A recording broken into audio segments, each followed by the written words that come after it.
Hey guys, I'm coming, just squeezing in here. It's me, Frederick. Hey everybody. Oh, welcome. Guess what?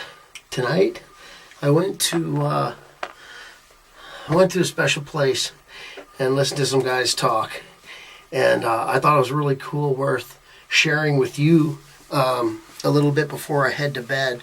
About what happened. I thought it was really cool because I felt like God was talking to me tonight. And I took some notes. I'm just going to share them with you because I was pretty excited. I walked in there and they're like singing a song that reminded me of the YouTube channel. Because like the YouTube channel that I'm a part of, when you hear me say RUAH-Nation, RUAH, it means breath of life, you know, and we walk in and they're singing this song and it's talking about breathing in air. Like, this is the air I breathe, you know. And it's talking about God in us, you know. And I was talking before about how your world doesn't change until your world changes. And I believe that change comes from outside of yourself. You know, I go to a lot of different meetings and meet with people and talk with people. And, you know, one of the meetings is about connecting with a higher power, something outside of yourself, you know, that's bigger than me, myself, and I. And I don't know what other people's higher power are. You know, I mean, I can read books and, you know, go on YouTube and look at all kinds of things that people believe in.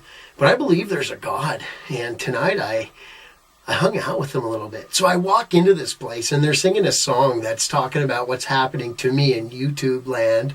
And I'm like, that's awesome. So then the guy starts talking and I'm like, this is crazy. In the center of the stage, there's like this big picture. And the picture is like of a guy praying or something. And it says, "Speak life." Like, that's the caption. And I'm going, are you kidding me? I feel like the universe is ready for me to, you know, step out of my bubble and to speak life into other people, you know, help make the world a better place. And I just got this camera and I'm getting ready to see what it's going to look like when I leave RUAH Home Studios, which is my apartment.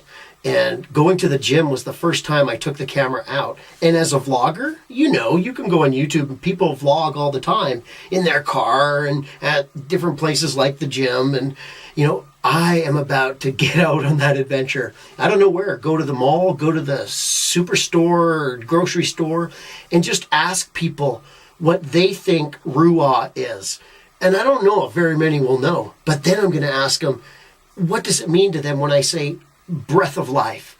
What does it mean to breathe life into their relationships with their family and friends? Excuse me, sir, what does it mean to breathe life into your community? Excuse me, ma'am, what does it mean to breathe life into your job?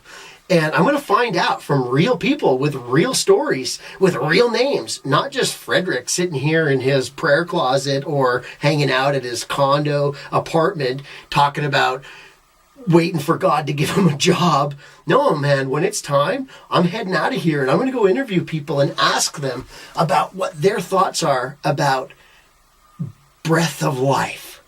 So tonight I walk in and it's telling me, speak life, and the song singing, this is the air I breathe, you know, this breath of God.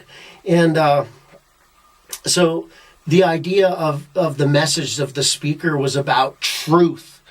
And would you believe that, like, he played a video and like the first video was, Jack, you can't handle the truth. Do you remember that movie, A Few Good Men? Like 3 or 4 nights ago, I did monkey monologues, Mac Attack the Monkey. You can go on YouTube and see. It was really silly. It was corny. It was with the laptop computer. But he went through that speech from Jack. You can't handle the truth. Son, we live in a world that has walls, and those walls need to be guarded by men with guns. Who's gonna do it? You, Lieutenant Weinberg? I have a greater responsibility than you could possibly fathom. You weep for Santiago, and you curse the Marines. You have that luxury. You have the luxury of not knowing what I know. Anyways, I won't get into the monologue, but it's from the movie A Few Good Men. He only played the first part that said, you can't handle the truth. And then he talked about like this idea that in this world there is truth, you know, and you find it in little bits and pieces of the communities and the circles that you run around in. But we're not always looking for the truth, so we don't always see it. But he says that like, when you find the truth, when you seek the truth, you'll find it, you know, and it's that truth that will set you free. Free to live a life that's fuller and brighter with more colors, and you start to see that the world ain't as bad as the news makes it out to be. There are people who are good people, who love other people, who want to see other people succeed. It's not always a dog-eat-dog world, you know, and I've been the beneficiary of people with good hearts, good souls, and a spirit that wants to bless others.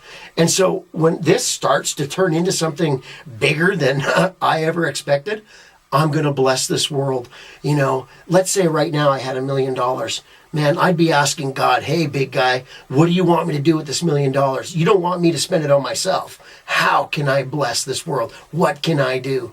Could I take like a group of people to like, I don't know, the middle of Africa and work in an orphanage for a month and cover all their fees, go build a school, go build an orphanage, do something in a country where, you know, they could just use a helping hand, you know, not to be a charity case, but to go be the hands and feet of love. Man, that day's coming, man. And I'm going to pay for the people that God says, hey, bring these people with you. And we're going to go around this world and we're going to spread the love of a God who is still with us and says that there's still good here on this planet and it's worth fighting for. Anyways, that wasn't the message tonight. I took notes. He talked about the fact that, you know what, we get bombarded by all kinds of negativity. Turn on the news. You know, I know in one of the places I used to live, like, you know, one of the major things in the news is a murder, is the death, a tragic ending of a life in a terrible story. A story that was brewed out of anger and bitterness and resentment that was never dealt with. And it went down deep and it showed up in an action that caused the end of 3 people's lives. That's on all social media in the place I used to live. And I'm like, man, it sucks to wake up or go to bed at night and just have all of this negativity going around in your head. It almost makes you say, whatever, I don't care. Man, just whatever. And you become apathetic, you know, I don't care. That's not the way to live. No way, man.